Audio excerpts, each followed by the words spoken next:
à vous la parole. Merci. Merci donc de m'accorder la parole. Je m'appelle Donald Ngouma. Voilà. Le message que j'aimerais faire passer ici, c'est le message que je fais passer un peu partout.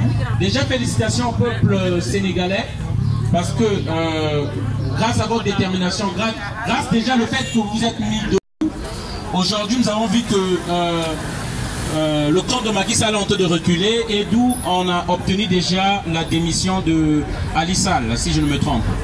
Voilà. Alors, moi le message que j'aimerais, que je fais passer partout, au risque peut-être d'être un peu hors sujet, mais je ne suis pas hors sujet, c'est surtout de l'unité africaine, de l'unité des peuples noirs d'Afrique, de l'unité de l'Afrique. Et surtout, ça doit déjà commencer par nous-mêmes, peuples noirs d'Afrique. L'unité, pourquoi? C'est pas question que aujourd'hui je suis venu chez les Ivoiriens, comme ça aussi demain eux ils viendront chez nous. Alors pour moi, là on n'a pas compris cette unité-là. On demande de l'unité simplement parce que lorsque une race, un peuple est menacé, lorsqu'une espèce est menacée ou est en voie de disparition, l'unité devient indispensable pour la survie de tout un chacun. Moi aujourd'hui je viens ici, si je viens chercher cette unité, c'est pas juste que parce que j'ai besoin du peuple sénégalais pour vivre, non. Même le peuple sénégalais aussi a besoin des autres pour que nous puissions continuer à exister comme en tant que peuple. Et je dis, vous allez remarquer, ces problèmes-là, nous avons tous un dénominateur commun, nous qui vivons cette injustice sociale, nous avons la peau noire. En Mauritanie actuellement, c'est encore plus grave. Au Togo, au Gabon. Si nous comptons sur ces marionnettes, ce qu'on appelle les exécutants de la France, franchement, n'attendez pas que quelque chose change. Il s'agit de ça. Ce sont des exécutants de la France, ils ne feront rien. C'est nous-mêmes, le peuple, qui devons nous lever. C'est pourquoi on appelle à l'unité. Et à ce propos, nous organisons le 13 juillet. Le 13 juillet, une marche pour tous les Africains. J'insiste encore, nous demandons que nous puissions tous nous asseoir. Nous avons les mêmes problèmes. Et c'est déjà décevant de constater, excusez-moi de le dire, ce nombre que nous sommes là alors que nous devons être des milliers. Prenons exemple des gilets jaunes. Combien étaient-ils dehors? Mais aujourd'hui, on les a presque maîtrisés. Alors, ce nombre-là, qu'est-ce que ça représente devant cette force que nous avons devant nous? Il s'agit aujourd'hui, le combat, il s'agit d'abord de la souveraineté de l'Afrique. Le combat, il s'agit que nous les peuples, que nous bénéficions de cette liberté d'expression dans nos pays.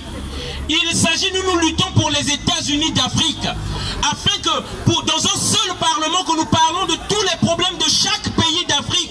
Il s'agit de ça, afin qu'on nous respecte en tant que peuple. Je n'ai pas à supplier cette unité-là. Personne n'aura de solution à lui seul.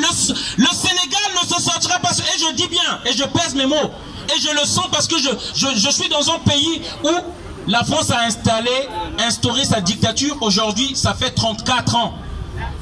Denis Sassou Nguesso, c'est la marionnette, le pion de la France. Et je vois le Sénégal se diriger sur cette voie-là. Les débordements que vous avez là, là où on prend le pétrole du peuple là, chez nous c'est 100 fois pire. Et là où je vous parle au Congo-Brazzaville, les caisses sont vides. Les étudiants ont 4 ans, ils n'ont pas de bourse. Les retraités, ils ont au moins 3 ans sans salaire. Alors que notre pétrole coule à flot. Le Congo produit plus de 800 000 barils de pétrole par jour. Et on est moins de 4 millions d'habitants. Mais on n'a même pas un repas par jour. On est moins, tout le Congo, tout le pays, moins de 4 millions d'habitants dans tout le pays. Le Congo-Kinshasa, rien que la capitale Kinshasa, 13 millions d'habitants. Donc plus que le double de chez nous. Et tout le Congo RDC, 85 millions d'habitants. Mais nous, on est moins de 4 millions d'habitants. Les Congolais aujourd'hui, on n'a plus de quoi manger. Western Union va fermer parce que tapez sur Google le Congo-Brazzaville. La France a pillé tellement le pays avec le dictateur qui nous ont mis là-bas. Aujourd'hui, Western Union, ça vient de tomber il y a 2 jours. Ne peut plus travailler parce qu'il n'y a plus de devises. Donc nous, on ne peut plus envoyer de l'argent. Vous voyez ce que peut faire la France? lorsqu'on vous impose un dictateur, et moi je vois le Sénégal est en train de se diriger sur ce chemin-là. Macky Sall est en train d'être un dictateur en puissance. Et si vous ne vous levez pas, si on ne se lève pas, je vous dis, le pire va encore arriver, même au Sénégal. Ça sera la même chose qu'au Congo. Mais jusqu'à quand on va accepter ça? Le peuple noir, depuis l'esclavage jusqu'aujourd'hui, ils ne font que métamorphoser leur système. De l'esclavage, la colonisation, la France-Afrique. Et on continue toujours à changer, et nous on reste divisés. Voilà le message que je voulais faire passer. De grâce, je n'ai même pas à vous supplier. Unissons-nous, les responsables de chaque association du Sénégal, avec les responsables de chaque association de la Côte d'Ivoire, du Gabon, du Burkina Faso, du Mali. Asseyons-nous. Il y a des doyens ici en France. Essayons de régler les problèmes dans nos pays, qui sont encore des colonies françaises. Voilà le message que je voulais faire passer. Merci encore de m'avoir accordé la parole.